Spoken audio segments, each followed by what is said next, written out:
আসসালামু আলাইকুম সবাইকে স্টকস অ্যান্ড ফাইন্যান্স বিডি চ্যানেলে স্বাগতম।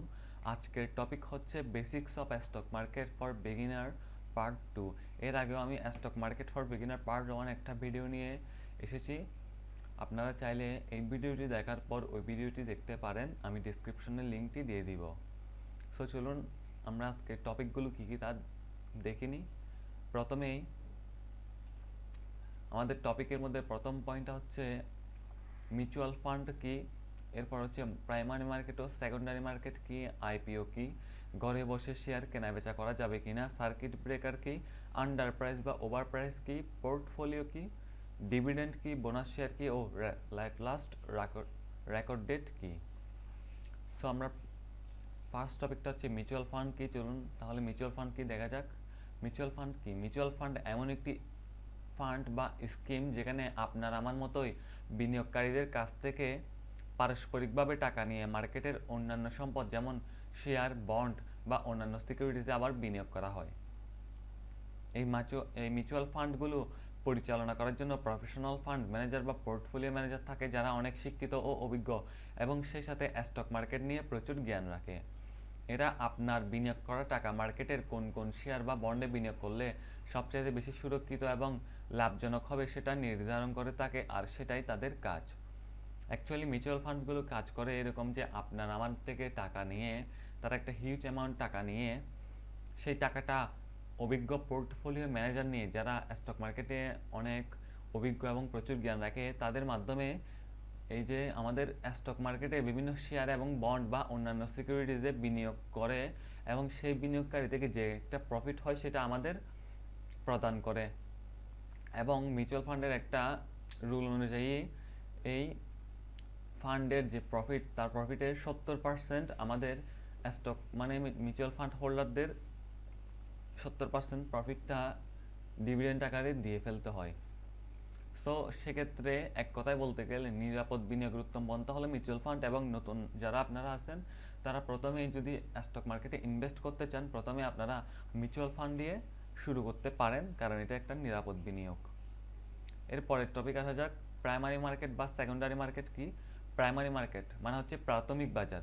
প্রাথমিক বাজারে সরাসরি ইস্যুকারী থেকে সিকিউরিটিজ ক্রয় করা যায়।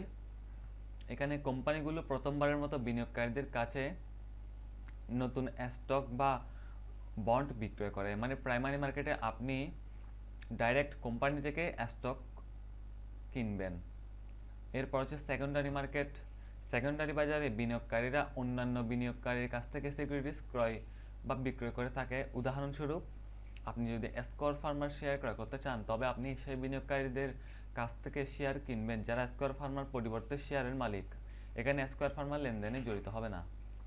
আপনারা অনেকেই এই ব্যাপারটা না বুঝে থাকলে আমি আবারও আপনাদের বুঝিয়ে বলছি। প্রাইমারি মার্কেটে আপনি ডাইরেক্ট কোম্পানি থেকে শেয়ার কিনবেন, আর সেকেন্ডারি কোম্পানি থেকে শেয়ার কিনবেন, কিন্তু যখন আপনি বিক্রি করবেন তখন সেটা সেকেন্ডারি মার্কেটে আপনারই বিক্রি করতে হবে।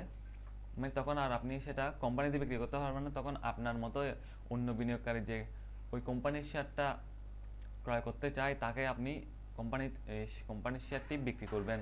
তখন সেটা সেকেন্ডারি মার্কেটে অটোমেটিক্যালি ট্রান্সফার হয়ে যাবে। সো এক কথায় বলতে গেলে আপনি কোম্পানি থেকে শেয়ার কিনলে সেটা প্রাইমারি মার্কেট, আর বিনিয়োগকারী শেয়ার ক্রয় বিক্রয় করলে সেটা হচ্ছে সেকেন্ডারি মার্কেট। আশা করি আপনারা বিষয়টা বুঝতে পেরেছেন। সো এর পরের টপিকে চলে যাক, আইপিও কি। আইপিও এর পূর্ণরূপ হচ্ছে ইনিশিয়াল পাবলিক অফারিং বা প্রাথমিক গণপ্রস্তাব।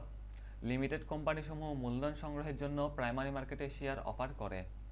ওই যে আমরা বলছিলাম প্রাইমারি মার্কেটে যে নতুন কোম্পানিগুলো শেয়ার অফার করে, সর্বসাধারণ ও প্রাতিষ্ঠানিক বিনিয়োগকারীরা, মানে আমাদের মতো বিনিয়োগকারী আছে, আবার অনেক প্রাতিষ্ঠানিক বিনিয়োগকারী আছে যারা শেয়ার ক্রয়ের জন্য আবেদন করেন।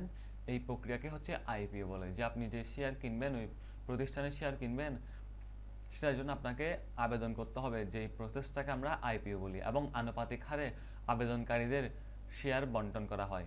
প্রত্যেক আবেদনকারীদের সর্বনিম্ন 10,000 টাকা দিয়ে আইপিও আবেদন করতে হবে।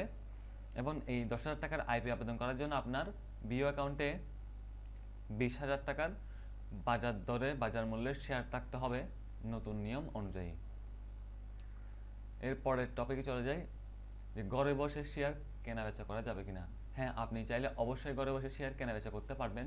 প্রথমত হচ্ছে আপনার ঘরে বসে মোবাইল কলের মাধ্যমে কেনাবেচা করতে পারবেন, মানে আপনার ব্রোকারেজ হাউস আপনি মোবাইলে কলের মাধ্যমে কেনাবেচা করতে পারবেন, অথবা আপনি অ্যাপের মাধ্যমে আপনার ব্রোকারেজ হাউসের যদি নিজস্ব কোনো অ্যাপ থাকে বা ওয়েবসাইট থাকে সেক্ষেত্রে আপনি অ্যাপের মাধ্যমে কেনাবেচা করতে পারবেন, অথবা ডিএসসিতে যদি আপনি বিয়ে অ্যাকাউন্টটা খুলে থাকেন তাহলে ডিএসসি অ্যাপ, অথবা যদি সিএসসিতে লেনদেন করেন তাহলে চিত্রা অ্যাপের মাধ্যমে শেয়ার কেনাবেচা করতে পারবেন। ডিএসসি মানে হচ্ছে ঢাকা স্টক এক্সচেঞ্জ, সিএসসি মানে হচ্ছে চট্টগ্রাম স্টক এক্সচেঞ্জ। সো এর পরের টপিক হচ্ছে সার্কিট ব্রেকার কি। শেয়ার বাজারে একদিনে কোনো একটি কোম্পানির শেয়ারের দাম অনেক বেশি বাড়া বা কমা ঠেকাতে বিএসইসি যে নিয়ম চালু করেছে সেটি সার্কিট ব্রেকার নামে পরিচিত। বর্তমানে ঢাকা ও চট্টগ্রাম স্টক এক্সচেঞ্জে সার্কিট ব্রেকার বা দর পরিবর্তন সর্বোচ্চ সীমা 10%, অর্থাৎ একদিন একটি শেয়ারের দাম সর্বোচ্চ 10% বাড়তে পারে, অথবা একইভাবে সর্বোচ্চ 10% পর্যন্ত দাম কমতে পারে, তবে শেয়ারের দাম অনুযায়ী সার্কিট ব্রেকার ভিন্ন ভিন্ন হতে পারে। এরপর হচ্ছে আন্ডার প্রাইস বা ওভার প্রাইস কি। এই টপিকটা স্টক মার্কেটে যারা নতুন তাদের জন্য অনেক ইম্পর্টেন্ট, আপনাদের একটু ভালোভাবে মনোযোগ দিয়ে বোঝার চেষ্টা করবেন যে আন্ডার প্রাইস বা ওভার প্রাইস কি। সাধারণত কোনো শেয়ারের মূল্য যদি ফান্ডামেন্টালে প্রাপ্ত সম্ভাব্য দাম থেকে বাজার দর বেশি মনে হয় তখন তাকে আমরা ওভার প্রাইস বলি।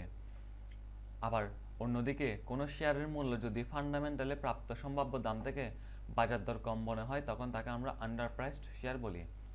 এখানে ওভার প্রাইস মানে হচ্ছে যে আপনি একটি শেয়ার কিনতে চান, সেটা ফান্ডামেন্টালি আপনি ইপিএস, ন্যাপ বা অন্যান্য debt to equity ratio, return on equity এগুলো দেখলেন যে এগুলো দেখে মনে হচ্ছে কোম্পানির অনেক ভালো, আগামী 5 বছরে কোম্পানির গ্রোথ অনেক ভালো হবে, সেক্ষেত্রে কিন্তু সে অনুযায়ী কোম্পানিটির দাম অনেক বেশি, তখন সেটাকে আমরা ওভার প্রাইসড শেয়ার বলি। আবার অন্য একটি কোম্পানি যেটা ফান্ডামেন্টালি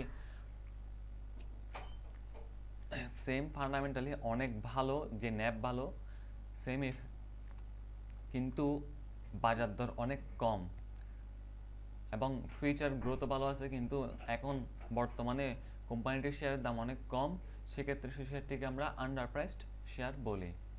আশা করি আপনারা এই আন্ডার প্রাইস ও ওভার প্রাইসড বিষয়টি বুঝতে পেরেছেন। এর পরের টপিক হচ্ছে আমাদের পোর্টফোলিও কি।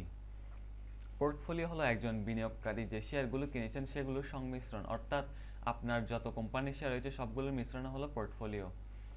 মানে হচ্ছে আপনি যদি ধরেন আপনি টেক্সটাইল সেক্টর থেকে একটা শেয়ার কিনলেন, আপনি একটি ফার্মা সেক্টর থেকে একটা শেয়ার কিনলেন, আপনি একটা মিউচুয়াল ফান্ড কিনলেন, এই সবগুলোর সংমিশ্রণ হচ্ছে আপনার টোটাল পোর্টফোলিও। আপনি যদি নতুন হন বা আগে কোনো শেয়ার না কিনে থাকেন তাহলে আপনার পোর্টফোলিও খালি থাকবে। এরপর হচ্ছে টপিক হচ্ছে ডিভিডেন্ড কি। ডিভিডেন্ড অনেক ইম্পর্টেন্ট। ডিভিডেন্ড হলো একটি স্টক বা মিউচুয়াল ফান্ড থেকে উপার্জনের বিতরণ করা একটি অংশ। এক বছরে একটি কোম্পানি তার মুনাফার বা ইপিএসের যে অংশ শেয়ার হোল্ডারদের মধ্যে বিতরণ করে তারকেই লভ্যাংশ বা ডিভিডেন্ড বলে। কখনো কখনো কোম্পানির রিজার্ভ থেকেও লভ্যাংশ বিতরণ করা হয়। এই ডিভিডেন্ডটা হচ্ছে আপনি যে কোম্পানির শেয়ার কিনেছেন সেই কোম্পানি ইয়ারলি যে প্রফিট করে, প্রফিটের একটি অংশ শেয়ার হোল্ডার, মানে আপনি যে কোম্পানির শেয়ারটা ধরে রেখেছেন সেজন্য আপনাকে একটা লভ্যাংশ বা ডিভিডেন্ড প্রদান করা হয়। সো স্টক মার্কেটে দুই ধরনের ডিভিডেন্ড প্রদান করা হয়, একটা হচ্ছে ক্যাশ ডিভিডেন্ড আর একটা হচ্ছে স্টক ডিভিডেন্ড। ক্যাশ ডিভিডেন্ড মানে হচ্ছে নগদ লভ্যাংশ, বা আরেকটা হচ্ছে স্টক ডিভিডেন্ড মানে হচ্ছে এটা শেয়ার দেওয়া হয় লভ্যাংশ হিসেবে। এরপরে হচ্ছে বোনাস শেয়ার কি। ওই যে বললাম ডিভিডেন্ড দুই ধরনের, নগদ লভ্যাংশ আর একটা হচ্ছে বোনাস শেয়ার। বোনাস শেয়ার হচ্ছে কখনো কখনো কোম্পানি শেয়ার হোল্ডারদেরকে নগদ লভ্যাংশ না দিয়ে শেয়ার অথবা একই সঙ্গে নগদ অর্থ ও শেয়ার দিয়ে থাকে, আমাদের বিনিয়োগকারীদের কাছে যা বোনাস লভ্যাংশ হিসেবে পরিচিত।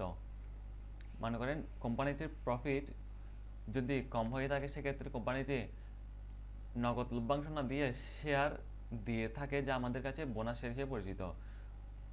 শেয়ার হোল্ডারদের মধ্যে নগদ লভ্যাংশ না দিয়ে বা নগদ লভ্যাংশ কম দিয়ে লভ্যাংশ হিসেবে শেয়ার বন্টন করা হলে ওই শেয়ারকে বোনাস শেয়ার বলে।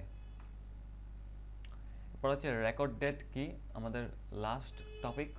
রেকর্ড ডেট হচ্ছে কোম্পানি নির্ধারিত একটি তারিখ, যে তারিখ পর্যন্ত শেয়ার হোল্ডারদের নাম কোম্পানির রেজিস্টারে অন্তর্ভুক্ত থাকলে তিনি বার্ষিক সাধারণ সভা যোগদান এবং লভ্যাংশ প্রাপ্তি রাইট শেয়ার প্রস্তাবে আবেদনের জন্য যোগ্য বিবেচিত হবেন। মানে আপনি কোনো একটি কোম্পানির শেয়ার যদি সেই কোম্পানির রেকর্ড ডেট পর্যন্ত হোল্ড করে রাখতে পারেন তবে আপনি ডিভিডেন্ড পাবেন, রাইট শেয়ার প্রস্তাবে আবেদনের জন্য যোগ্য বিবেচিত হবেন।